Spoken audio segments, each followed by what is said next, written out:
نحمده ونستعينه ونستغفره ونعوذ بالله من شرور أنفسنا ومن سيئات أعمالنا من يهده الله فلا مضل له ومن يضلل فلا هادي له وأشهد أن لا إله إلا الله وحده لا شريك له وأشهد أن محمدا عبده ورسوله sallallahu aleyhi ve ala alihi ve sahbihi ecmaîn.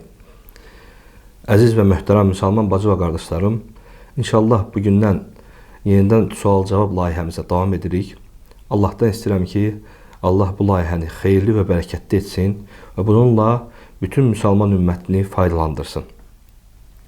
Öncədən qardaşlar, hər birinizə təşəkkür edirəm sual-cavaba qoşulduğunuza görə, dəstək verdiyinizə görə və verdiyiniz salamlara və aleykumussalam və rəhmətullahi və bərəkatuh deyirəm. Etdiyiniz dualara əmin deyirəm. Allah sizdən razı olsun. Allah sizə də bərəkət versin. Nə xeyirlər istəyirsinizsə hamısını sizə və sizin ailənizə də istəyirəm. Yaxınlarınıza, qohumlarınıza da istəyirəm. Allah sizə bərəkət versin. Suallara keçməmişdən qabaq, qardaşlar, ilk öncə kanala girib, kanala abunə olun, videoları bəyənin və paylaşın ki, bununla çox insana faydalar gelib çatsın və çox insan sizin əlinizlə faydalana bilsin. Və keçirik suallara. 543-cü sual. Sualda buyurur ki, bəzi qardaşlar var, qızlarını ərə vermək istəmir. Deyirlər ki, hələ tezdir, qoy hələ oxusun, hələ işləsin. Qadınlar da bu səbəbə görə ərə getmək istəmir. Buna nə nəsihət edərdiniz? Birincisi, demək istəyirəm ki, qardaşlarım və bacılarım, Allah Subhanahu taala hər bir kişini qadın üçün, hər bir qadını da kişi üçün xəlq edib, yaradıb. Və Uca Allah da Quran-Kərimdə buyurur ki, وَمِنْ آيَاتِهِ أَنْ خَلَقَ لَكُمْ مِنْ أَنْفُسِكُمْ أَزْوَاجًا لِتَسْكُنُوا إِلَيْهَا. Allahın nişanələrindendir ki, sizin özünüzdən zövcələr yaratdı ki, onunla rahatlıq tapasınız. وَجَعَلَ بَيْنَكُمْ مَوَدَّةً وَرَحْمَةً. Allah sizin aranızda məhəbbət və sevgi yarattı. İnne fî zâlike leâyâtin liqavmin yetefekkerûn. Bunlarda həqiqətən fikirləşən qövmlər üçün, düşünən qövmlər üçün həqiqətən nişanələr vardır. Bu Allahın nişanələrindəndir, Allahın ayələrindəndir ki, insanın bir kişi qadına, bir qadın da kişiyə aiddir. Yəni evlənmək barəsində Peyğəmbər sallallahu əleyhi və səlləm də bizə tövsiyələr buyurub ki, ey cavanlar, sizdən kim bacarırsa qoy evlənsin. Çünki bu insanın fitnələrdən, zinalardan qorunmağa, günahlardan qorunmağa səbəbidir. Eləcə də ailənin, yəni xoşbəxt həyatın davam olmasına, Allahın dinin daha da gözəl yaşamağa səbəbdir. Çünki Peyğəmbər sallallahu əleyhi və səlləm buyurur ki, kim evlənərsə, o dinin yarısını tamamlamış olur. Qoy ikinci yarısına görə Allahdan qorxsun, başqa əməllər eləsin. Ona görə də Uca Allah başqa ayədə də buyurub ki, yəni o kəslər ki, qorxurlar ki, evlənəndə qızım evlənməsin, hələ ki, qoy işləsin, qoy oxusun, bir sənət sahibi olsun və yaxud deyirlər ki, gələn şəxs kasıbdır, o necə saxlayacaq, o necə dolandıracaq qızını, narahatdırlar. Uca Allah da Quran-Kərimdə buyurur ki, وَاَنْكِحُ الْاَيَامَ مِنْكُمْ وَالصَّالِحِينَ مِنْ عِبَادِكُمْ وَإِمَائِكُمْ اِنْ يَكُونُ فُقَارَا يُغْنِهُمُ اللّٰهُ مِنْ فَضْلِهِ وَاللّٰهُ وَاسِعٌ عَلِيمٌ. Sizin yetimlərinizi və sizdə olan salih qulları evləndirin, qadınları da evləndirin. Əgər onlar kasıb olsalar, Allah öz fəziyyəti ilə onları varlandıracaq. Yəni, baxma ki, gələn şəxs kasıbdır, varlıdır. Nəyə bax? Bax ki, o təqva əhlidir, din əhlidir, dini necə yaşayır? Ona bax. Ondan sonra Allah asanlaşdıracaq. Allah varın dövlətində verəcək, fəziyyətində verəcək, xoşbəxtliyi də verəcək. Necə ki, Peyğəmbər sallallahu əleyhi və səlləm hədisində buyurur ki, sizin yanınıza dinindən əmin olduğunuz şəxs gələndə onu evləndirin. Əgər belə etməsəniz, yer üzündə böyük bir fəsad törətmiş olacaqsınız. Çünki din əhli gəlir, vermirsən və fəsad əhlinə verirsən və yaxud puluna baxıb başqa əxlaqında zəif olana verirsən. Çünki nə qədər varlılar olub ki, evləndən sonra kasıblaşıblar. Nə qədər kasıblar olub ki, evləndən sonra varlılaşıblar. Allah onları varlandırıb. Ona görə baxma ki, gələn şəxs pulu var, malı var, dövləti var, maşını var, evi var. Bax ki, dini var, əxlaqı var. Ondan sonra ver qızı ona, ver ərə. Çünki hədisdə də Peyğəmbər sallallahu əleyhi və səlləm bu hədisdə də yəni deyir, dinindən əmin olduğunuz, razı qaldığınız şəxsə verin. gəlibsə qapınıza ver. Başqa hədisdə də Peyğəmbər sallallahu əleyhi və səlləm buyurur ki, qadınlarla 4 səbəbə görə evlənilir. Onlardan biri malı və nəsil ailəsi, gözəlliyi və dininə görə. Siz dinini seçin ki, Allah sizdən razı olsun. Yəni, əsas dinidir. O mal dövlətə görə evlənsələr belə o əsas fayda verməyəcək. Gözəlliyinə görə evlənsən qadınla, o gözəllik də bir müddət keçəndən sonra gözündə adiləşir. Baxmayacaqsan ona. Onun dilinə baxacaqsan, görəcəksən nə danışır, nə qədər çox danışır, nə qədər çox qeybət eləyir, nə qədər çox pis sözlər danışır, nə qədər ərinə qarşı itaatsizlik, nə qədər gözəl olur olsun. O gözəlliyinə bir müddət sonra baxmayacaqsan. Sən bütün ömrün boyu onunla yaşayırsan, onun əxlaqına bax, elə əxlaqı ilə evlən. Ona görə də İmam Əlbani rahimehullah buyurur ki, evlilik özü var dövlətin gəlməsinə səbəbdir, kasıblığa səbəb deyil. Yəni qorxur ki, kimsə evləndirərəm, kasıblaşar, qoy işləsin, qoy nə olsun. Yəni bu kasıb vaxtı nə olub, niyə evləndirim? Əksinə evlənmək özü səbəbdir varlanmağa. Yəni Allah onların ruzisini sənə yazıb. Necə ki Allah Subhanahu Quran-Kərimdə buyurur ki, "Zəlikə ədnə əllə təulu." Yəni bu sizin kasıbçılıq çəkməməyinizə daha yaxındır. Kasıblıqdan uzaqlaşmağınıza daha yaxındır.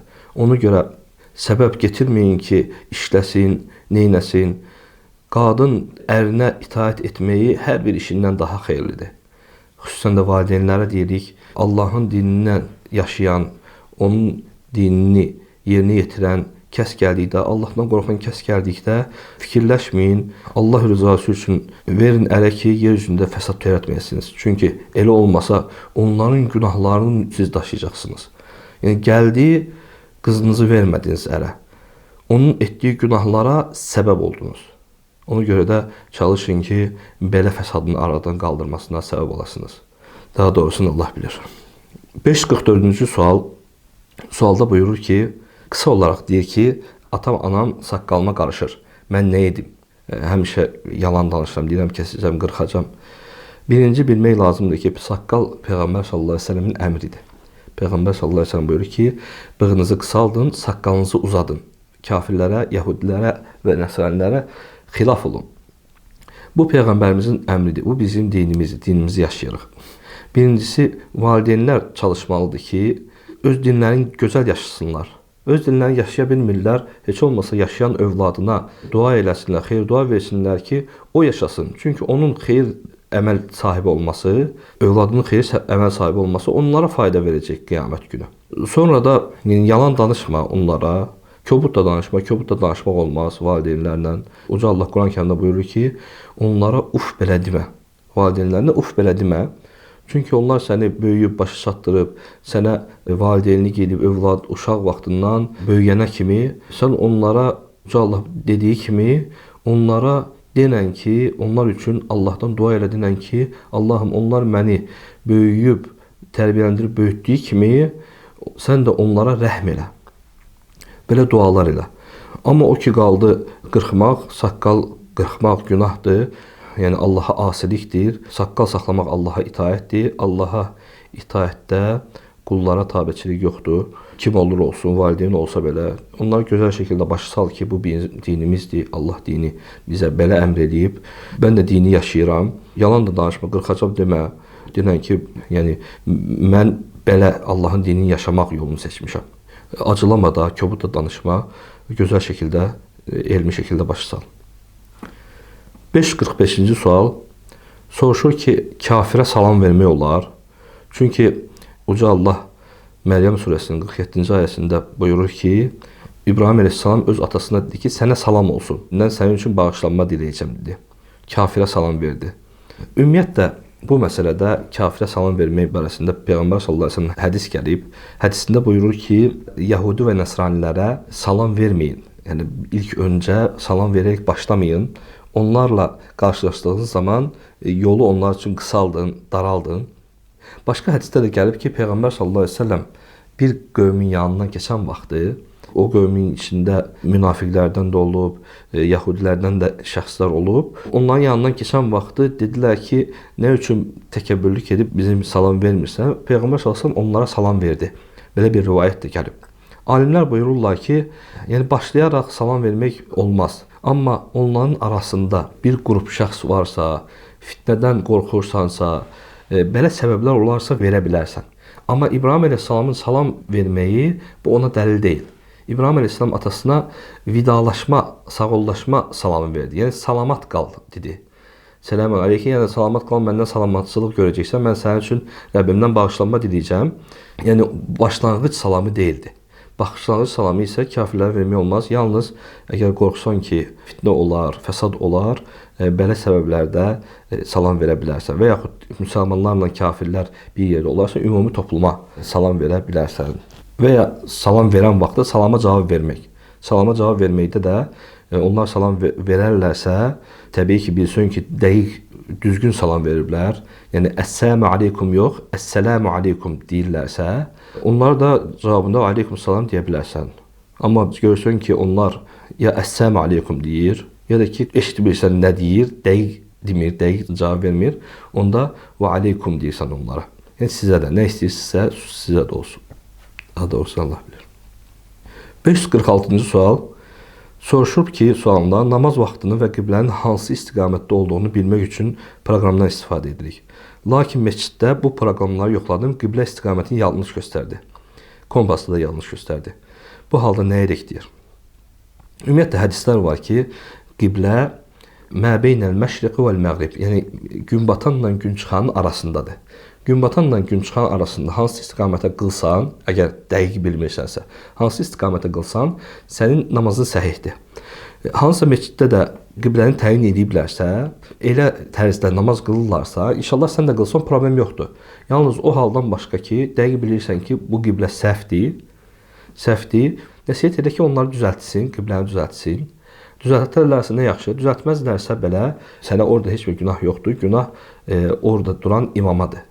Namaz yenə də səhihdir, çünki sən məğriblə məşriqin arası, gün batanla gün çıxanın arasında qılırsan, yenə də namazın səhihdir. Yəni, qiblənin tam əksi olsa, yəni arxa tərəfi olsa, onda namaz batıl ola bilər. Amma gün batanla gün çıxanın arası, yəni qarşı tərəf olsa, biraz sağa ola bilər, biraz sola ola bilər, olsa belə namazın səhihdir.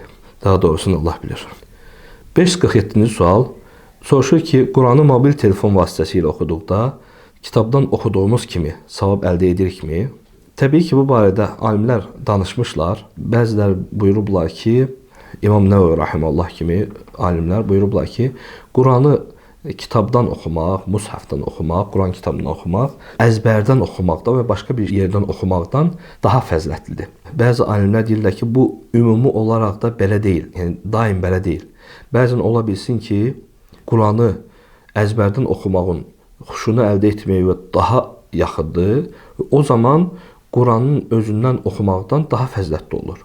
Və yaxud telefonun özündən oxumaq, Quran kitabının özündən oxumaqdan daha xuşunu çox əldə edirsənsə, daha rahat gəlirsə, o zaman telefondan da oxumaq daha fəzilətli olur. Amma eyni səviyyədə olarsa, təbii ki, Qurandan oxumaq daha yaxşı olur, çünki sən o məsuliyyəti əldə edirsən.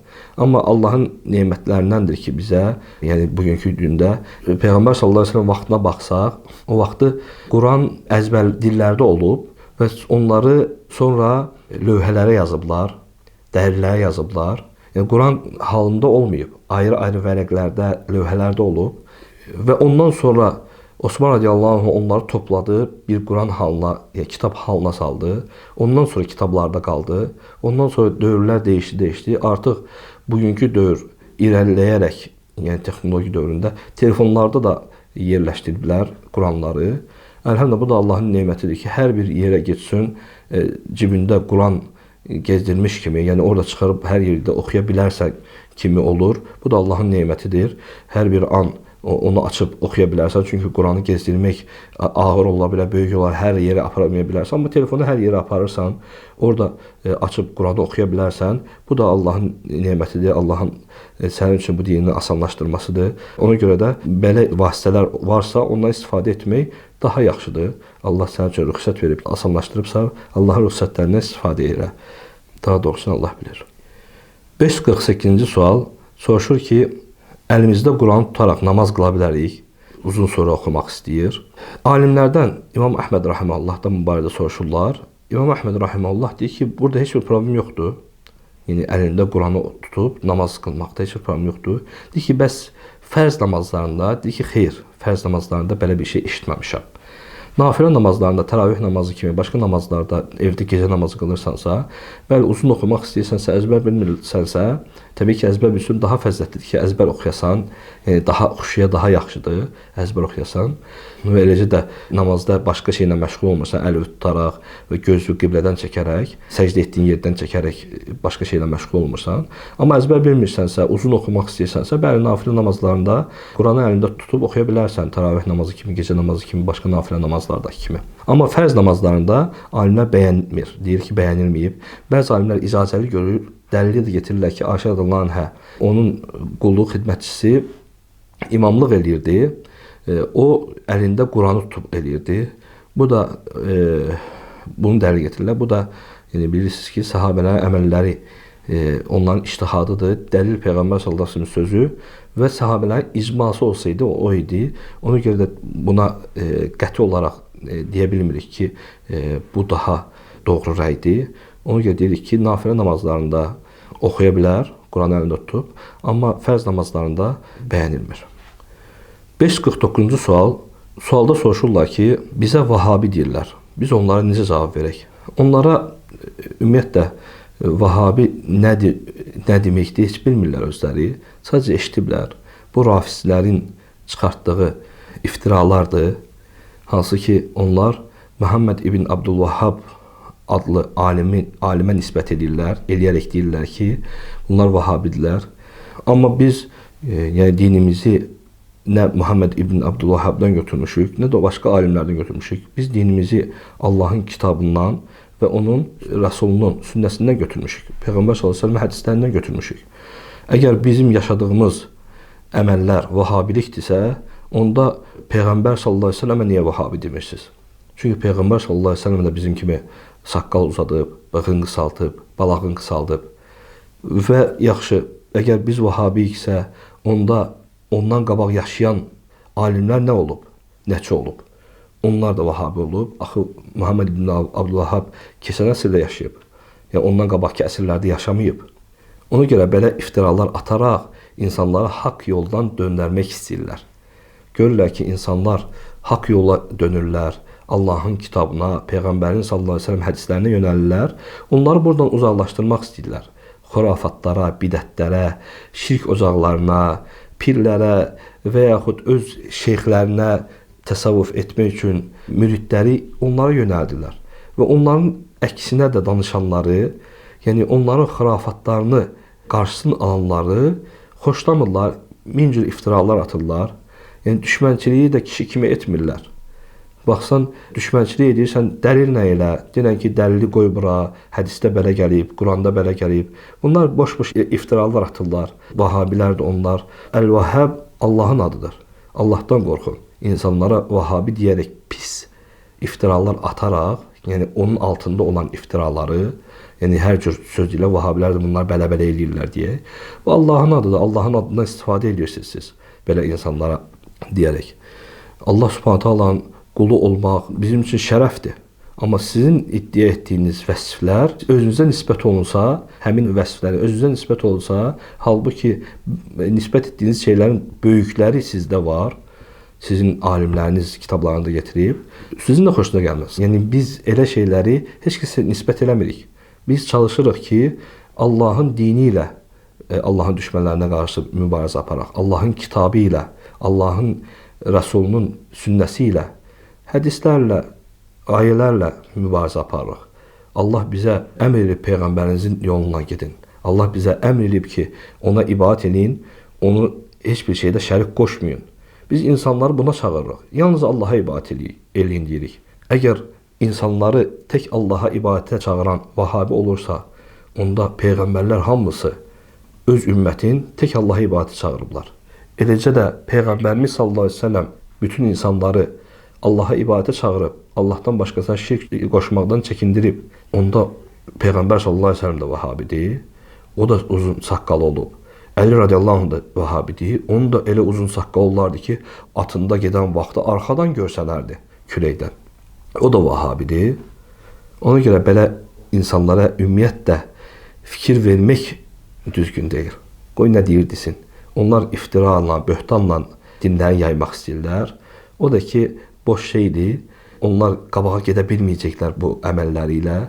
Amma Uca Allah Quran-ı Kərimdə buyurur ki, həqiqətən dənizin köpükləri onlar boşa gedəcək. Amma yerdə möhkəm qalan tövhid, Allahın tekliyinə dəvət o yerdə möhkəm qalacaq. Heç vaxt şiddətli küləklər belə onu aparmayacaq o tərəf bu tərəfə. Allahın dinindən möhkəm yapışsan, onların danışığı sənə zərər verməyəcək. 550-ci sual. Soruşur ki, at və eşək südündən istifadə etmək olar. Ümumiyyətlə, birinci atdan danışaq. Ümumiyyətlə, at ətin halaldır. Peyğəmbər sallallahu əleyhi və səlləm Xeybər günü uzunqulaq ətini yeməyi qadağan etdi. At ətini yeməyi icazəli gördü. Burada da hikmətlər var.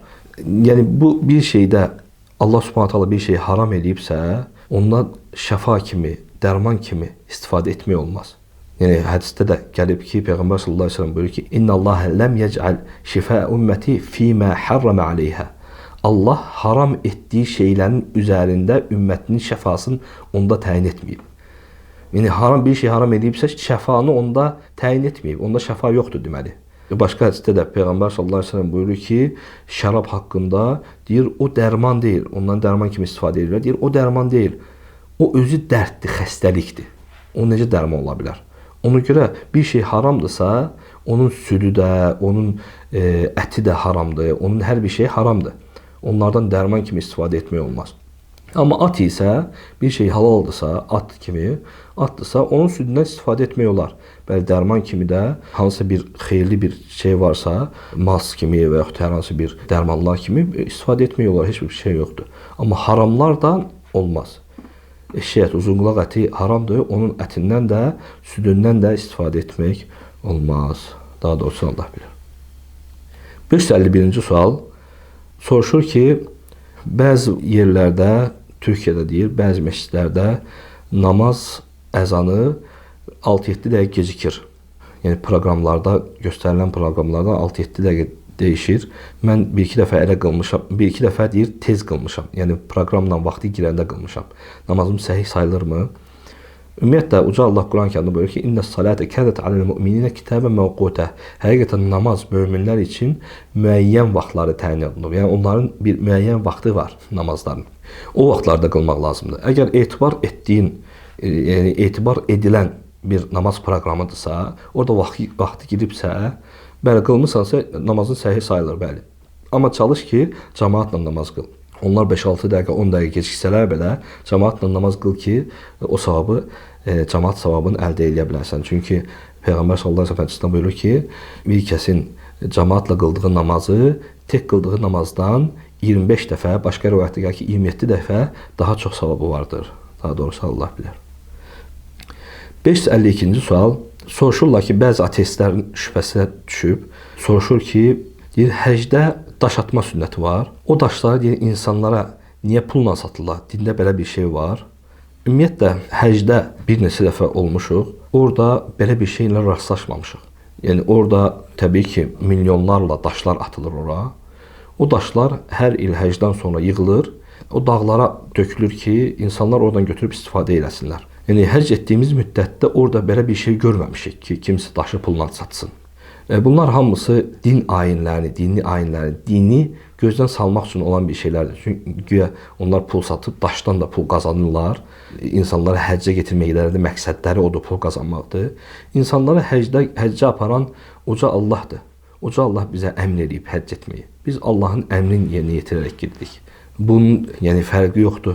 Bizə hansı qiymətə satırlar həcc biletin, 10 minə satırlar, 20 minə. Allah əmr edibsə, ömrümüzdə bir dəfə bizə vacibdirsə, onu mütləq eləməliyik. Təbii ki, bacardığımız qədər. Əgər imkanımız çatırsa, eləyirik. İmkanımız çatmırsa, xeyr, eləmirik. Bu dini ayinlər Allahın əmridir. Allah bizim qəlbimizi bağlayıb ora.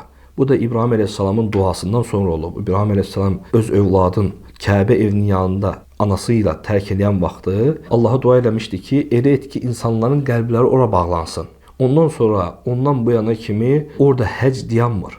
Belə bir yer varmı ki, orada İbrahim əleyhissalamın vaxtından bu vaxtda neçə eralar keçib. Elə bir yer varmı ki, ora insanların qəlbi bağlasın, eralarla ora ziyarət olunsun, Kəbədən başqa. Sizin xırda şübhələriniz onları gözdən sala bilməz. Deyək ki, orada hansısa bir şeyi pulla satıblar, sən görmüsən və yaxud kimsə görüb. Məgər bu şübhəni illərlə atırlar. Bu illər ərzində hər il 3 milyon, 5 milyon insan həcc eləyir. O 5 milyon insanın arasında bir nəfər nəcəb çəkib onu dünyaya göstərmədi ki, baxın, burada pulla satırlar. Yəni, getirdiyiniz şübhə özünüz qədər cılızdır. Yəni, bir nəfər 5 milyon içində bir nəfər, özü də hər il gedirlər. Bir nəfər çəkib onu nəyə görə paylaşmadı ki, baxın, pulla satırlar. Deyək ki, kimsə satırsa da. Ola bilirsin ki, kimsə istifadə edib, sən kimi xəbis insanlar istifadə edib bundan, götürüb oradakı gələnlərə kiməsə satsın. Yəni, oranın işçiləri və yaxud ora baxanlar yox. Yəni, hər hansı bir kəs. Heç bu da yoxdur. Yəni, bunu da sübut edə bilmirsiniz. Çünki olsaydı, bu vaxta kimsə video çəkib paylaşardı. Bir video çəkib paylaşardı. 5 milyon şəxsin arasında. Heç bir video yoxdur. Boş-boş şübhələr. Hamısında telefonu var, hamısında şəkil çəkən aparatları var. Hamısı da çəkib paylaşa bilərdi. Heç kəs çəkib paylaşmayın. Deməli, sizin getirdiğiniz şübhə özünüz qədər cılızdır. Bir şeyi sübut edə bilmirsiniz. Bir şeyə bizdən bir dəlil istəyirsiniz, elmi dəlil istəyirsiniz. Biz sizdən bir hissi dəlil istəyirik. Elmi dəlil də yox. Hissi dəlil istəyirik ki, görmüsənsə sübut elə. Heç onu sübut edə bilmirsiniz. Ona görə belə şeylər dini gözdən salmaq üçün, din ayinləri gözdən salmaq üçün olan bir şeylərdir. Onlara baş qoşmayın. 553-cü sual. Sualda buyurur ki, cümə qüslu ilə cənabət qüslunu birləşdirmək olar. Bəli, imamlar, alimlər icma ediblər bu barədə. Yəni, 2 niyyət eləyib cümə günü, əgər cənabətlisənsə, cümə günüdürsə, o zaman cənabət qüslu ilə cümə qüslunun 2 niyyət edib bir dəfə qüsl alaraq yerinə yetirə bilərsən. Bu barədə İmam Nəvəvi rahimehullah buyurur. Beləcə də İbn Qudamə rahimehullah bu barədə danışır və alimlər bu barədə icma getirirlər ki, bütün alimlər bu barədə icma ediblər. Hamısının yekdil rəylə deyiblər ki, bu icazəlidir. 554-cü sual soruşur ki, atam məni zorla siqaret almağa göndərir. Buna görə mənə günah varmı? Ümumiyyətlə, o ataya nəsihət eləmək lazımdır ki, ata öz övladına örnək olmalıdır. Ata öz övladı atasına baxanda daim fəxr edir onunla. Daim çalışır ki, ona oxşasın, ona bənzəsin. Sən bugün övladı siqaret almağa göndərirsənsə, sabah övladın da sənin kimi siqaret çəkən olacaq. Sənin kimi pis əməllər edən olacaq. Sən əksinə örnək olmalısan. Sən özün çəkməli deyilsən, belə pis bir vərdişi etməli deyilsən. Hələ üstəlik edilmiş kimi, bununla fəxr edilmiş kimi övladını da göndərirsən ki, qoy o da gidib alsın, o da vərdiş olsun bu əmələ. Ata, bizim bildiyimiz ata, milli mentalitemizdə, dinimizdə gördüyümüz ata övladına gözəl örnek olur, gözəl şeylər öyrədir, söyüş öyrətməz, pis işləri, pis əməlləri öyrətməz. Siqaret də pis vərdişlərdəndir. Kim istəyər övladı siqaret çəksin? Amma sən övladı göndərirsənsə siqaret dalınca, o da sabah sənin kimi siqaret çəkən olacaq. Bilmək lazım ki, siqaret özü haramdır. Bunun həm sənin özvə, həm ətraf mühitə, həm civvə zərər olduğu, həm də ki, israf olduğu üçün və başqa bir çox zərərləri olduğu üçün. Həm insanın qəlbinə, həm də ki, insanın səhhətinə zərərdir. Və ondan sonra gələn nəslinə də, zürriyyətinə də zərər ola bilir. İnsanın beyindəki kürəciklərdən bir neçəsini siqaret çəkən vaxtı öldürür. O öldürən vaxtı da o uşaqda olan, yəni məni vasitəsilə gedən uşaqda olan hansısa bir hüceyrələri öldürsə, uşağın gələcəyinə anada olan vaxtı ağzı əyri, burnu olmayan, qulağı kesik, belə yaranmasına səbəb olur. Çünki sənin etdiyin zərərlərdir. Və sonrası da ki, əgər valideyn zorla göndərirsə belə, bu Allaha asilikdir. Allaha asilikdə itaət yoxdur. Getmə, iştirak eləmə. Əgər məcbur edirsə, başqa çıxış yolu yoxdursa, təbii ki, sənə günah yoxdur. Çalış ki, yenə də eləmə, bu pis əməli eləmə. Həm ata bundan xilas elə, həm özünü xilas elə. Amma məcbur başqa çıxış yolu olmasa, döysə, zülm versə, o zaman inşallah ki, sənə günah olmaz. Allah belə ataları islah eləsin. 555-ci sual soruşur ki, bizim fakültədə çoxlu rafizlər var. Hər dəfə onlarla mübahisə edirəm, Allahdan başqalarını çağırmaq olmaz deyirəm. Onlar deyirlər ki, biz onları çox sevirik deyə adları dilimizdən düşmür. Onları necə dəvət edək? Uca Allah Quran-Kərimdə buyurur ki, təbii ki, müşriklər haqqında buyurur. Deyir, onlar Allahı sevdikləri qədər Allahdan başqalarını da sevirlər. Və yaxud Allahdan çox onları sevirlər. Bəzən Allahdan çox onları sevirlər. Bunlar da səbəbdir. Yəni Allahdan çox insanları sevməyə, istəyir imam olsun, peyğəmbər olsun belə, onların ağzından düşməməyi. Təbii ki, Allahı onlardan çox sevsəydin, daim Allah sözü ağzından düşməzdi. Allahdan çox sevdiyinə görə ağzından onların kəlməsi düşmür. Bu da Allahın haqqına girməkdir. Çünki səni Allah yaradıb, nə Əli yaratmayıb, radiyallahu anh, nə Hüseyin radiyallahu anh yaratmayıb, nə başqa imamlar yaratmayıb səni. Səni ruziləndirən də Allahdır, səni işləvi idarə edən də Allahdır. Onlar sadəcə səhabələrdir. Peyğəmbərin sallallahu aleyhi ve sellem səhabələri, əhl-i beytidir. Biz onları sevirik. Bu başqa məsələ. Amma onları Allahdan çox sevmək, bu Allahın haqqına girməkdir. Allaha qarşı olan şirkdir. Sevgi Allaha olmalıdır. Allahdan başqasına, sevgi ibadət olduğuna görə Allaha olmalıdır. Allahdan başqasına yönəldiyinə görə şirk olur. Yəni Allahın haqqını başqasına verirsən. Sən Allahla yanaşı eyni səviyyədə sevsən, belə yenə də Allahın haqqına girmiş olursan. Allahla tay tutursan. Sən Allahdan aşağı sevməlisən başqa qulları. Peyğəmbəri də, ata-ananı da, imamları da. Amma sən Allahdan çox sevirsən ki, sənin dilindən onların adı düşmür. Allahı çox sevsən onlardan, daim yıxılan vaxt ya Allah deyərsən, ya Ali deməzsən, ya Əbəlfəz deməzsən. Allah Subhanahu taala Quran-Kərimdə buyurur ki: "Vellezine ted'un min dunihi ma yemlikun min qitmir." Sizin Allahdan başqa çağırdıqlarınız bir qitmir belə malik deyil, sahib deyil. İn ted'uhum la yesma'u du'aakum. Onları çağırsaz belə, onlar siz dualarınızı eşitməyəcək. وَلَوْ سَمِعُوا مَسْتَجَابُوا لَكُمْ. Onlar eşitsə belə sizə cavab verə bilməzlər. وَيَوْمَ الْقِيَامَةِ يَكْفُرُونَ بِشِرْكِكُمْ. Qiyamət günündə sizin ona şərik qoşduqlarınızı da inkar edəcəklər. Bu Allahın bizə verdiyi xəbərdir ki, Allahdan başqa hər hansı bir kəs olsun, istər o pirlər olsun, istər bütlər olsun, İstər də ki, imamlar olsun, istər peyğəmbərlər olsun, mələklər olsun, Allahdan başqadırsa, savayıdsa, yəni hər hansı bir şey. Onlar heç biri sənə kömək edə bilməyəcək. Dua etsən duana cavab verməyəcək. Eşitsələr belə duanıza cavab verə bilməyəcəklər. Onlar cavab versəydilər, xeyir verə bilsəydilər, nəsə elə bilsəydilər, özlərini edə bilərdilər. Özləri belə dünyadan köçüb gediblər. Onlar necə sizə cavab versinlər? Ona görə bu Allaha olan şirkdir. Allaha şərik qoşmaqdır. Sən insanı sevə bilərsən, bəli. Amma hər yıxıldıqda, hər an onun adını çəkirsənsə, deməli onları Allahdan daha çox sevməkdir. Allahdan başqasını sevmək, Allahla yanaşı eyni səviyyədə sevmək və Allahdan daha çox sevmək olmaz. Bu Allahın haqqına girmək, ona qarşı şirk qoşmaqdır. Daha doğrusu Allah bilir. 556-cı sual. Soruşur ki, qardaş, otda pişmiş yemək yedikdən sonra dəstəmaz almaq lazımdır. Xeyr qardaş, dəstəmaz almaq lazım deyil. Bu barədə heç bir dəlil yoxdur. Sadəcə Peyğəmbər sallallahu əleyhi və səlləm dəvə əti yedikdən sonra dəstəmaz almağı buyurub. Səhabələr soruşduqda ki, dəvə əti yedikdən sonra dəstəmaz alaq mı? Deyirlər, bəli. Deyir, qoyun əti yedikdən sonra dəstəmaz alaq mı? Deyir, xeyr. Bəzi alimlər buradakı hikmət barəsində danışıblar. Deyirlər ki, dəvə şeytandan, bəzi alimlər deyirlər ki, şeytandan yaranıb və şeytan da od olduğuna görə sanki sən dəstəmaz alaraq o odu söndürürsən. Amma buna da heç bir dəlil olmadığına görə bunu da qəti şəkildə deyə bilmirik. Sadəcə alimlərin bir fərziyyəsi olaraq getiririk, bir rəyi olaraq getiririk. Ona görə də daha doğrusu odur ki, dəvə ətindən sonra dəstəmaz almaq ibadətdir. Peyğəmbər s.ə.v-in buyurduğuna görə eləyirik, ibadət olaraq eləyirik. Hansısa bir səbəbə görə eləmirik. Amma başqa yeməklərdən sonra, otda pişən yeməklərdən sonra dəstəmaz almaq lazım deyil. Daha doğrusu Allah bilir. 557-ci sual. Sualda buyurur ki, Quranın Allahın kitabı olduğunu necə sübut edə bilərsiniz? Bunu sual verən qeyri-müsəlmandır. Bu məsələdə çox uzun danışmaq olar. 3 ayə ilə cavab verəcəm Allahın izni ilə. Uca Allah bütün bəşəriyyətə meydan oxuyur. Uca Allah Quran-Kərimdə buyurur ki, قُلْ لَئِنِ اجْتَمَعَتِ الْإِنْسُ وَالْجِنُّ عَلَى أَنْ يَأْتُوا بِمِثْلِ هَذَا الْقُرْآنِ لَا يَأْتُونَ بِمِثْلِهِ وَلَوْ كَانَ بَعْضُهُمْ لِبَعْضٍ ظَهِيرًا.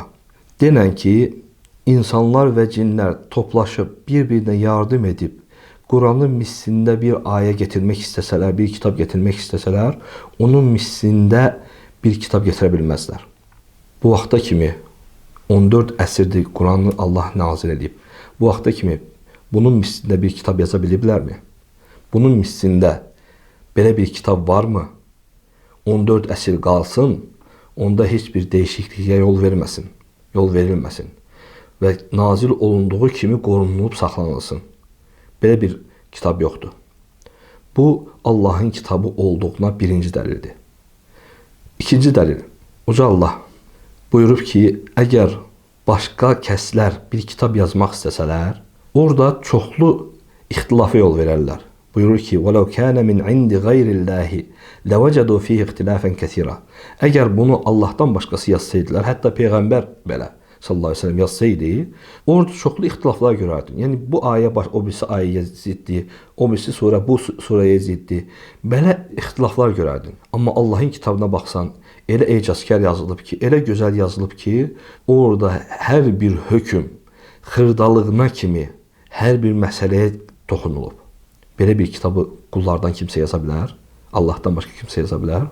Və Uca Allah başqa ayədə də buyurur ki, başqa ayədə bu Quranı qoruduğunu deyir ki, İnna nahnu nazzalna zikra və inna lahu lahafizun. Biz bu zikri, bu Quranı nazil etmişik və biz də onu qoruyacağıq. Allah vəd verib. Allah qoruyacaq. 14 əsrdir. 14 əsr bundan qabaq olan bir kitabı və yaxud neçə əsr bundan qabaq tapılan bir kitabı tapıblarsa, Quran kitabı, getirin qoyun qabağınıza. Eləcə də Hindiki kitabı götürün qoyun qabağınıza. Söhbət tərcümələrdən getmir. Tərcümələrdə kimsə səhv edə bilər. Söhbət onun özündən gedir, ləfsindən gedir. Ərəbcə nazil olub, ərəbcəsindən. Baxın, orada hansısa bir ixtilaf ola bilər, hansısa bir səhv ola bilər, bir hərf belə səhv ola bilər, bir hərf belə dəyişiklik yoxdur. Eləcə də dünyanın bu başında olan Quranı götürün, dünyanın o birisi başında olan Quranı da götürün. İkisini toplayın bir yerə. Görün, orada bir fərq var. Onlarda yazılışında bir fərq var. Hansısa bir cüzü olsa da bir fərq var. Yoxdur, tapa bilməzsiniz. Bu da Allahın bu Quranı nazil edib onu qorumasına dəlildir. Allah nazil edib. Allahdan başqası nazil eləsəydi, o qədər kitablar var. Elə İncil götürsün, Tövrat götürsün. Neçə dənə dəyişikliklər var, neçə dənə növləri var. Deyirsən ki, İncilin bu çapında belə deyir. Deyir ki, o bir çapında belə deyil, başqa cürdür. Onların özündə belə səhvlər var. Çünki Allah onlar barəsində deyir ki, onlar dəyişdirilib. Onlar dəyişiblər. Amma Quran barəsində Allah özü vəd verib ki, bunu qoruyacaq. Bugünə kimi qoruyub, qiyamətə kimi də qoruyacaq. Onda heç bir kəs dəyişiklik edə bilməz. Mümkün deyil. Ona görə də bu 3 ayə özü az olsa belə, bunlar özü dəlildir ki, Quran Allahın kitabıdır, Allahın sözüdür, Allahın kəlamıdır. Və başqa dəlillər də getirmək, çox dəlillər getirmək, sadəcə burada vaxt uzanacaq, ona görə onları getirməyik. Bunlar inşallah ki, kifayət olar. 558-ci sualda soruşur ki, əsrdən öncə qılınan 4 rükət bir təşəhhüdlə qılınır. Bilirsiniz, əsrdən öncə 4 rükət nafilə namazı var. Peyğəmbər sallallahu əleyhi və səlləm hədisində buyurur ki, Rahimallahu imra'an salla qabla al-asri arba'an. Allah əsr namazından öncə 4 rükət namaz qılan kəsə rəhm etsin. Bu 4 rükət də alimlər ixtilaf ediblər ki, 2 qılınır, 2 qılınıb salam verilib, sonra 2 qılınır, yoxsa 2 qılınır, təşəhhüd oxunur, durub o birisi 2 də qılınıb, axırda salam verilir. Təbii ki, bundan qabaq da danışmışıq bu barədə. Demişik ki, 2 rəy var bu barədə. Daha doğrusu 2 qılıb təşəhhüd oxumaq. Bu da ki, bir təşəhhüd, yəni orada bir təşəhhüdlə qılınmır. Yəni 2 təşəhhüdlə qılınır. Sadəcə bir salamla. Qardaş bir təşəhhüdlə deyir sualda. Xeyr, orada bir salamla qılınır. Bir təşəhhüdlə deyil. Ona görə də 2 rəy var. İkisi də inşallah ki, mötəbər rəylərdir. Daha doğrusunu Allah bilir. Yəni 2 qılıb salam verib, o birisi 2 qılmaq və ya 2 qılırsan, təşəhhüdə oturursan, sonra təşəhhüddən sonra durub, o birisi 2 rükətə qılırsan. Daha doğrusunu Allah bilir. 559-cu sual. Qardaş soruşur ki, kiminlə evlənmək olar, kiminlə evlənmək olmaz. Hədisi də bayaq da qeyd etdik ki, Peyğəmbər sallallahu əleyhi və səlləm buyurur ki, qadınlarla 4 şeyə görə evlənirlər. Malına görə, nəsil nəcabətinə görə, gözəlliyinə görə və dininə görə siz dinini seçin. Yəni Peyğəmbər sallallahu əleyhi və səlləm bizə dinini seçməyi əmr edir. Üçündən sadəcə dinini seçməyi əmr edir. Dini də, yəni müsəlman təbii ki, müsəlman və müsəlmanın özündə belə pis əxlaq sahibi ola bilər. Çalış ki, pis əxlaq sahibindən çəkinəsən. itaatsiz qadınlar ola bilər və yaxud evə, ailəsinə bağlı olmayan, ailə bilməyən kişilər ola bilər. Onlarla da evlənməyin. Evlənmək düzgün deyil. Dinini gözəl yaşayan varsa, təbii ki, onunla evlənmək lazımdır. Bu məsələdə, yəni kənara çıxsaq biraz, kitab əhlindən də qız almaq olar, sadəcə qız vermək olmaz. O da ki, əgər müsəlmanlardan evlənməyə bir qadın tapmasan, başqa bir yerdəsənsə, o zaman icazəlidir. Daha doğrusunu Allah bilir. 560-cı sual soruşur ki, biz nə üçün Allahdan qorxmalıyıq? Allahı sevərək ibadət etməyimiz kifayət deyilmi? Təbii ki, Allah bizə ondan qorxmağı və onu sevməyi əmr edib. Eləcə də rəhmətinə ümid etməyi əmr edib. Yəni bunlar hamısı bir yerdə olmalıdır ki, yəni bir kəs sevirsə, yəni Allahı sevirsənsə, onun dediklərini yerinə yetirəcəksən. Amma ondan qorxmursansa, onun qadağalarından çəkinməyəcəksən. Yəni insan həm sevməlidir ki, Allahın əmrlərini yerinə yetirsin, həm ondan qorxmalıdır ki, onun qadağan etdiklərindən uzaq dursun. Qorxmasa uzaq durmayacaq. Deyəcək ki, mən onu sevirəm, o da məni sevirsə, Allah da məni sevirsə, artıq kifayətdir bu. Qadağalarına məhəl qoymayacaq. Allah bağışlayar deyəcək. Amma qorxsan Allahın əzabından, sən o günahlardan çəkinəcəksən. Yəni, Əhlüsünnə etiqadındandır. Sevgi, yəni məhəbbət, sevgi, ümid və qorxu bir yerdə olmalıdır. Həm qorxmalısan əzabından, həm rəhmətinə ümid etməlisən, həm də onu sevməlisən ki, ona ibadətinə, onun əmirlərinə daha gözəl şəkildə itaat edəsən, boyun əyəsən. Bunlar hamısı bir yerdə olmalıdır. Təkcə sevmək kifayət etmir. 561-ci sual soruşur ki, təkkə taxmağın sünnə olduğu doğrudur. Xeyr qardaş, geyimlərdə sünnə olan hər hansı bir geyim yoxdur. Sadəcə geyimlərin növləri var ki, onlardan uzaq durmalısan. Yəni, məsəl olaraq dar geyinməli deyilsən, övrətin açıq olan geyinməli deyilsən, qadınlar üzün əllərindən başqa hər bir tərəfi bağlı olmalıdır qadınlar üçün. Bəzi rəylərdə alimlər buyurublar ki, üzü bağlamaq belə vacibdir. Kişilərdə şöhrət libası olmalı deyil, qırmızı olmalı deyil, qırmızı libas geyməli deyil. Yəni, hər hansı bir kafirə bənzəməli deyil. Yəni, bunlardan uzaq olub, hər hansı bir geyinə bilər. Yəni, geyim məsələsində əsl odur ki, halaldır, hansı geyimi istəsən geyin. Sadəcə bu qadağalardan başqa, Peyğəmbər s.ə.v qadağan etdiyi libaslardan başqa. Təkkə də icazəlidir, təkkə taxmaq, amma sünnə deyil, xeyr. Sünnə olması üçün bir dəlil lazımdır ki, Peyğəmbər s.ə.v özü edib və insanlara tövsiyə edib. O vaxtda Peyğəmbər s.ə.v əmmamə də geyinib, təkkə də geyinib. Sadəcə onların geyim tərzi olduğuna görə onu geyinib, amma bunu geyin deyib tövsiyə etməyib heç kəsə. Kim geyinib, heç bir şey də deməyib. Yəni, qadağa da etməyib başqa bir libas geyinənə, tövsiyə də etməyib ki, bunu edin deyə. Daha doğrusunu Allah bilir. 562-ci sual. Bir nəfər görük namaz qılır, tutaq ki, zöhrlə əsr namazı, əsr arasında qılır deyir. Gedib ona tabi olsaq, o bizə necə xəbərdarlıq edə bilər ki, sünnət qılıram və ya qaza və yaxud nafilə tabi olma. Ümumiyyətlə, sünnə qılan şəxsə qoşula bilərsən, onunla namaz qıla bilərsən. Burada qadağa yoxdur. Buna da dəlil Peyğəmbər s.ə.v-i yanında Muaz radiyallahu anh işə namazını qılardı və gedib öz qövmünə işə namazını qıldırardı. Yəni, birinci Peyğəmbər s.ə.v-lə qıldığı namaz onun üçün fərz namazı idi. Amma gedib öz qövmünə qıldırdığı namaz isə onun nafilə namazı idi, arxındakilərin isə fərz namazı idi. Onlar fərz namazı qıla-qıla nafilə namazı qılan şəxsə qoşuldular. Bu da onu göstərir ki, nafilə namazı qılandan qoşulmaq icazəlidir, problem yoxdur. Qılırsa, heç etiraz etməyə də ehtiyac yoxdur. Qoşulursa, etiraz etməyə də ehtiyac yoxdur. Gəlib qoşulsun, namazını qılsın. Heç bir problem yoxdur. Yəni, burada qadağa bir şey yoxdur ki, deyək ki, bu ona tabi olmasın. Ehtiyac yoxdur belə bir şeyə. Sünnə qılan kəsə, vacib namazı qılmaq istəyən gəlib qoşula bilər. Daha doğrusunu Allah bilir.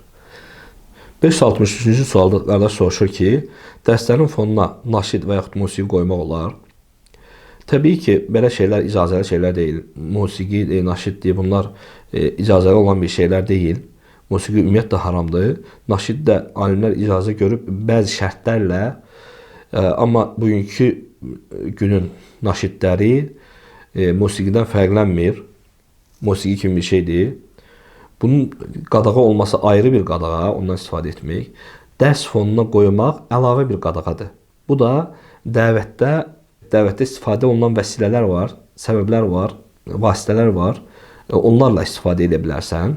Bu da icazəli vəsilələrdən deyil, vasitələrdən deyil. Dərsi qoyan vaxtı arxasına kimsə naşid qoyur və yaxud musiqi qoyur, kimsə arxasında oluyor. Onu dinləyən şəxs onun arxasındakı fondan, istər bu musiqi olsun, istər naşid olsun, hətta bəzən əzan qoyurlar. O arxadakı fondan, bəzən də dıdış səslər qoyurlar, bomba səslər qoyur, partlayır. Biri deyir, Allahdan qorx deyir, orada şimşək çaxır, arxaya belə bir fon qoyurlar. Onu dinləyən o arxadakı təsir edici vasitələrdən təsirlənir. Onun özündən təsirlənmir. Dəvətdə də əsas üslub odur ki, o sözlərin özündən təsirlənməlidir qarşısındakı şəxs. Onu dinləyən şəxs. Arxasındakı o fondan təsirlənməli deyil. Görürsən, qoyurlar, qardaş qoyur hansısa bir dərsi, arxasında naşid gedir, ağlayır. Ay qardaş, nəyə ağlayırsan? Bu zəkatdan danışır, hansı bir şeydir. Burada ağlamalı bir şey yoxdur axı. Görürsən ki, o təsirlənib onun arxasında olan fondan və ya hər hansı bir səbəbdən. Ona görə bu dəvətdə belə şeylərdən istifadə etmək icazəli deyil. Belə şeylərdən uzaq durmalıdır.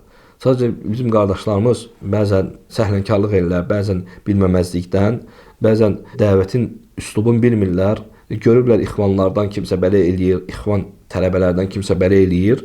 Onlar da onu götürüb, onu kimi eləyirlər. Hətta bizim tələbələrin dərslərini də fonlarına qoyurlar. Belə etmək icazəli deyil. Mən çox tələbələrdən eşitmişəm ki, onlar da deyiblər ki, məndən icazəsiz qoyurlar. Mən öz adımdan və tələbələrin adından deyirəm ki, biz belə şeyə halallıq vermirik. Kimsə də eləyibsə belə ona da halallıq vermirik. Belə şeylər silsinlər, belə şeylər paylaşmasınlar. Belə şey icazəli olan şey deyil. Qoy dərsin özün qoy, dərsi dinləyib dərsin sözlərindən faydalansınlar, təsirlənsinlər. Dərsin arxasındakı fondan təsirlənib 30 saniyəlik iman qalxmaqla o imanı əldə edə bilməyəcəksən. Amma orada o 30 saniyədə olan kəlmələrdə olan mənaları düşünsə, dərk eləsə, ondan faydalansa, o onda illərlə təsir edəcək. Yoxsa 2 dəqiqəlik iman olmayacaq onda. Daha doğrusu Allah bilir. 564-cü sualda qardaş soruşur ki, namazda bel açıldıqda namaz batil olur. Ümumiyyətlə, bu barədə danışmışıq biz. Namazda bel açılarsa, təbii ki, göbəkdən alt hissəsi olan bel, yəni belin göbək səviyyəsi var, ondan alt hissəsi açıq olarsa, o zaman bu halda insanın 3 hal var. Birincisi, bilmir o beli açılıbsa, elə qılır namazı. İkincisi, bilir açılıb, çalışır ki, bağlasın. Üçüncüsü də, ümumiyyətlə, bilir açılıb, bağlamır. Bu hal var. Təbii ki, əgər bilirsə açılıb, bağlamırsa, bağlamaq istəmirsə, bu zaman namaz batil olur. Amma bilmirsə və yaxud bilirsə ki, açılıb, çalışırsa bağlasın, bu zaman namaz batil olmur. Çünki alimlər də bu barədə danışıblar. Deyirlər ki, övrətin, istər bu şiddətli övrət olsun, istər yumuşaq övrət olsun, yüngül məsələdə, göbəkdən dizə kimi övrət sayılır. Amma övrətin özü də övrət sayılır. Deyir, övrətin hər hansı bir hissəsi, dizdən göbəyə kimi hər hansı bir hissəsi sadəcə, kiçik və yaxud böyük bir hissəsi açılarsa, o açılmaqla namaz batil olmur. Təbii ki, onu bağlamağa çalışarsan, onunla namaz batil olmur. Əgər açıldıqdan sonra birbaşa bağlayıbsa, onunla namaz batil olmur. İnsanın övrəti görsənsə belə. Amma bel açılarsa, hər hansı bir hissə açılarsa, övrət olmayan yeri, kürəyi və yaxud övrətdən yuxarı olan bel hissəsi, o zaman namaz batil olmur, xeyr. Daha doğrusu Allah bilir. 565-ci sual. Qardaş soruşur ki, həc eləyən kəsə həci deməliyik. Çünki Tövbə surəsinin 19-cu ayədə keçir ki, orada həcilər keçir deyir. Amma əslində ayəyə baxsın, ərəbcəsində baxsan, ərəbcəsində həc gedir. Həc də həc edənə deyirlər, həc edən. Ayədə, yəni həci keçmir, tərcümədə həci yazıblar. Yəni həc edən, yəni həc edənə ayədə keçən həc edən deməkdir. Yəni bu da, yəni həc ümumiyyətlə Allaha ibadətdir. Dini ayinlərindən bir ayindir. Onu yerinə yetirən vaxtı ümumiyyətlə nümayiş etmək düzgün deyil. İnsanlara göstərmək, bildirmək düzgün deyil. İnsan çalışsın ki, onu gizlində, özündə saxlasın. Özü ilə Rəbbi arasında saxlasın. Çünki göstərmək elə bir əməldir ki, insanın əməlini puç edir. Riya olur. Yəni, sənin əməlini Allaha göstərə bilərsən və yaxud Allaha danışa bilərsən. İbadət eləmisənsə, namaz qılmısansa, oruç tutmusansa, sədəqə vermisənsə, həcc eləmisənsə, çıxıb demək ki, ay mən filan kəsə bu qədər sədəqə verdim, mən belə yaxşı insanım. Xeyr, onu özünlə Rəbbin arasında gizlət. Eləcə də həcc eləyən özü ilə Rəbbi arasında gizlətməlidir. deməli deyil ki, ay mən həcc eləmişəm, mənə həcci deyin. Əslində bunlar həcci deyil, onlar həcci adı qazanmaq üçün gedənlərdir. Sən o ibadəti, Rəbbin sənə onun fəzilətini verməlidir. O həqiqətən həcc eləyən savabı verməlidir. Onun da ki, savabı həcdə gəldiyi kimi, anadan doğulmuş kimi günahlardan təmizlənmiş qaydar həcdən, qəbul olunan həcdən. Əgər sən həcc edib, gəlib insanlara deyirsən ki, mənə həcci deyin, görünən odur ki, sən ora həcci adı qazanmaq üçün getmirsən, yəni həcc etmək üçün getməmisən.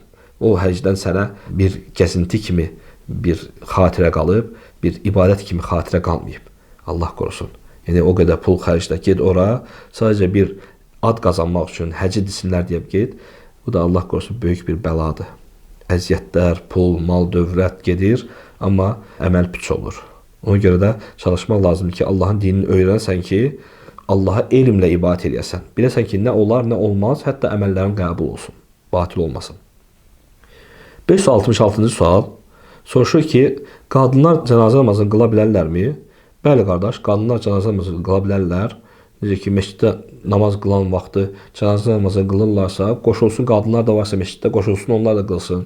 Və yaxud hər hansı bir yerə toplaşıblarsa, kişilər qılırsa, arxasında toplanıb qadınlar da qıla bilər, heç bir problem yoxdur. Sadəcə qəbristanlığa gedib orada qılmaq düzgün deyil qadınlar üçün.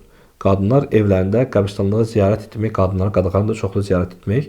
Ona görə evlərində və yaxud məsciddə hər hansı bir yerdə, necə ki, Ayşə radiyallahu anhə cənazə keçən vaxtı, Səd ibn Əbu Vaqqasın cənazəsi keçən vaxtı radiyallahu anhu saxlatdırır cənazəni. Ayşə radiyallahu anhə namaz qılır. Qəbristanlığa çatmamış, orada ona cənazə namazı qılır. Bu da onu göstərir ki, icazəlidir. Ayşə radiyallahu anhə və başqa qadınlar qılır orada. Bu da onu göstərir ki, icazəlidir. Daha doğrusu Allah bilir. 567-ci sual. Qardaş soruşur ki, qeybət üçün halallıq almadan tövbə varmı? Bəli, bir kəsin qeybətini etmisənsə və səmimi şəkildə Allaha tövbə etmisənsə, bunun üçün gedib onu deməyə ehtiyac yoxdur. Xüsusən də bilsən ki, gedib desən, əlavə bir fəsadlar ortaya çıxa bilər, inciyə bilər. Sən Rəbbinə tövbə elə və Allahdan onun üçün bağışlanma dilə və insanlar arasında onu tərifləyən sözlərdir. O da onun üçün, qeybətin üçün kəffarə olsun. Qeybət onu aşağılayan sözlərdir.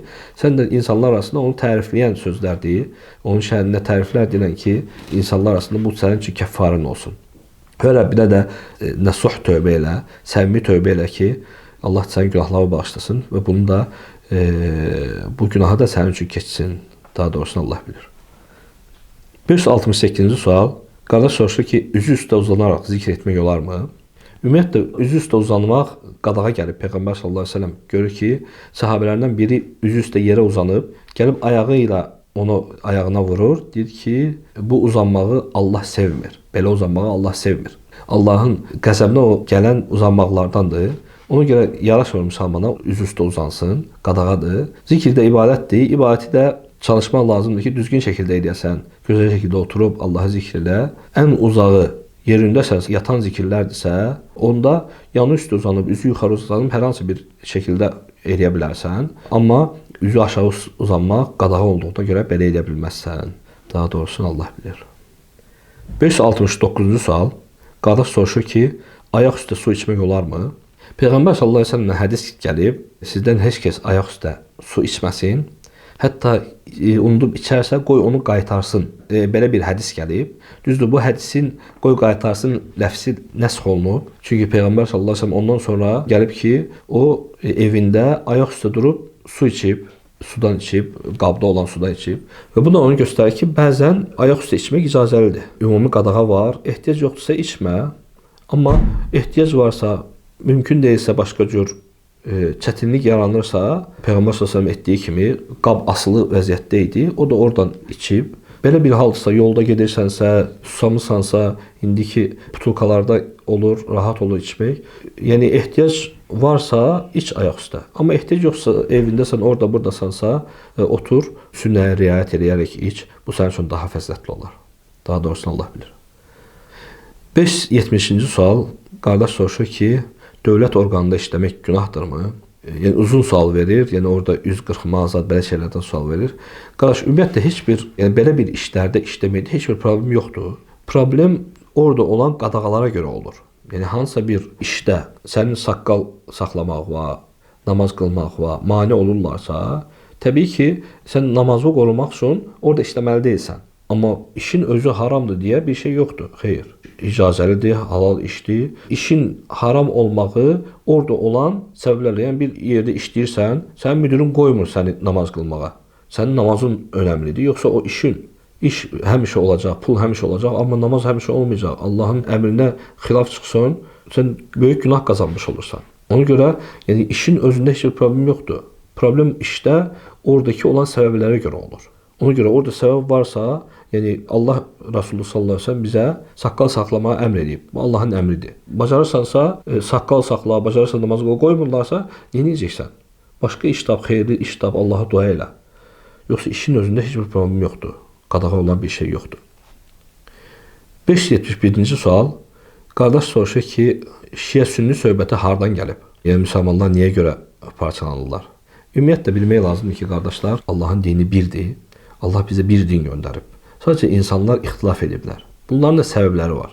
Bəziləri şan şöhrətə görə, bəziləri öz sözünü deməyə görə, bəziləri xurafatlara görə, bəziləri öz cibini doldurmağa görə, belə şeylərə görə insanlar ixtilaf ediblər və dinlərə bölünüblər. Bəziləri öz dinin qurub, öz firqəsini qurub. Əsas odur ki, insan Allahın kitabına, onun Peyğəmbərinin sünnəsinə qayıtsa, hədislərinə, yoluna qayıtsa, görər ki, bu söhbətlərdən hamısından dinimiz uzaqdır. Dinimiz əslində birliyə çağırır, bərabərliyə çağırır. Dinimiz buyurur ki, وَاَعْتَسِمُوا بِحَبِلِ اللّٰهِ جَمَيْعًا وَلَا تَفَرَّقُوا Allahın ipindən, yəni Qurandan möhkəm yapışın və parçalanmayın. Parçalanmamağa çağırır bizim dinimiz. Amma insanlar parçalanırlar və bu da baş verəcək, qiyamət kimi də baş verəcək. Necə ki, Peyğəmbər sallallahu əleyhi və səlləm hədisində buyurur ki, mənim ümmətim 73 firqəyə bölünəcək. Bu baş verəcək. Çünki insanların ağıllarında problem var, insanların ağılları fərqlidir, hər kəsin ayrı bir düşüncəsi var. Sən Allahın dinini Qurandan, öz mənbəsindən götür ki, heç vaxt çaşmayasan, heç vaxt səhv eləməyəsən, Allahın dinini düzgün yaşayasan. Sən götürürsən kimdən gəldi, haradasa oturan bir əmmaməli bir kəsdən götürürsən, haradasa oturan bir müriddən götürürsən, onda əlbəttə onlar istədiyin sənə aldıracaq. Biri istəyir cibi dolsun, tonlarla pullar yığılırlar, pullar üçün. Biri istəyir şan şöhrət yürütsün, dövləti idarə etsin və yaxud dövlətdə başa keçsin, onun üçün din qurur, onun üçün şey eləyir, ayrı firqə eləyir. Hər kəs də özünə çağırır. Amma Allah Resulü sallallahu əleyhi və səlləm Allahın dininə çağırırdı. Səhabələr Allahın dininə çağırırdı, təkliyə çağırırdı. Orada o vaxt nə Şiə var idi, nə Sünni var idi. Allahın tək dini var idi. Biz deyirik ki, biz Əhlüsünnə vəl Cəmaəyıq. Yəni, həmin səhabələrin vaxtında olan Peyğəmbər sallallahu əleyhi və səlləm bizi o sünnəyə, öz yoluna çağırdığı və cəmaat birliyə çağırdığı.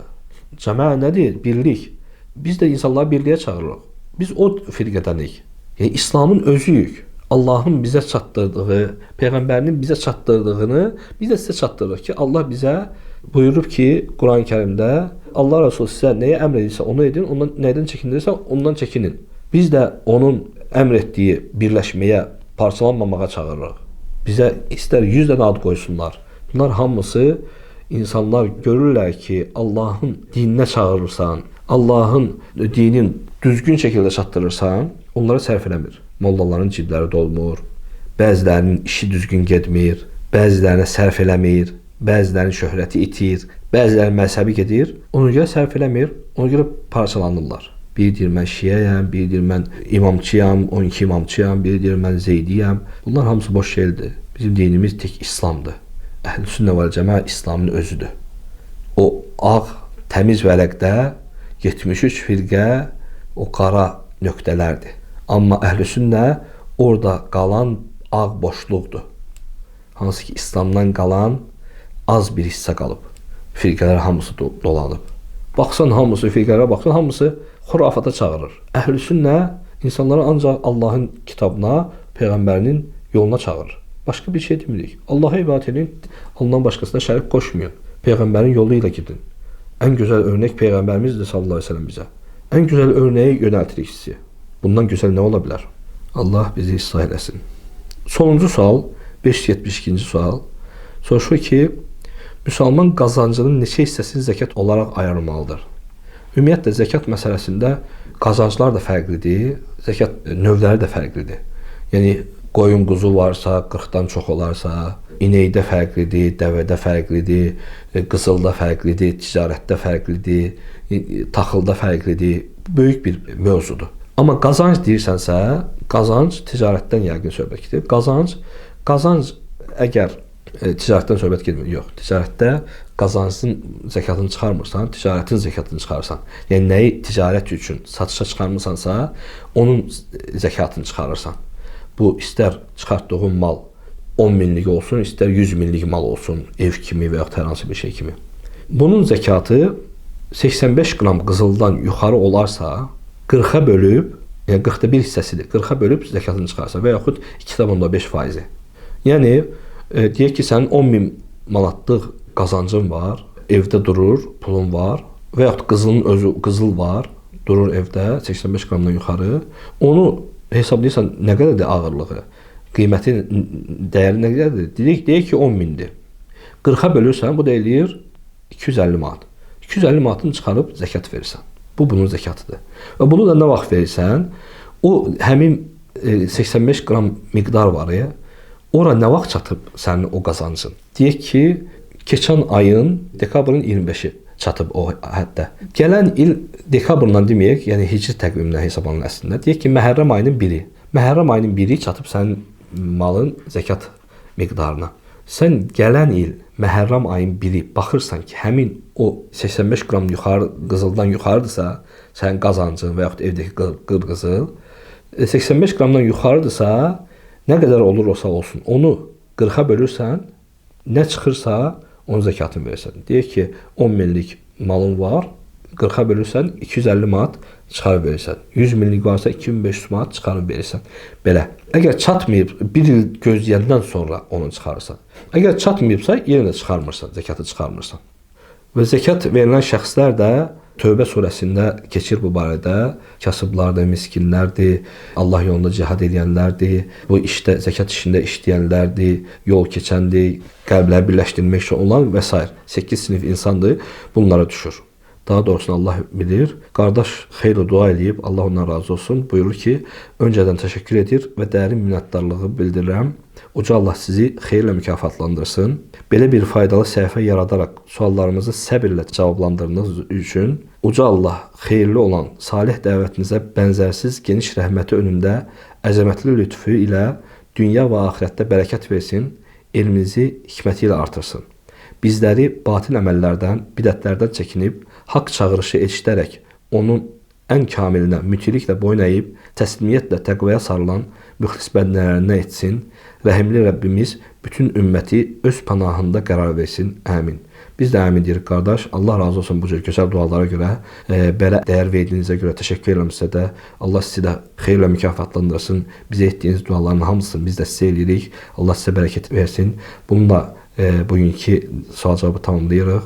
Allah işdə faydalanır etsin. Subhanakallahumma bihamdik və əşhədu an la ilahe illə ent və estəğfiruka və etûbü ileyk.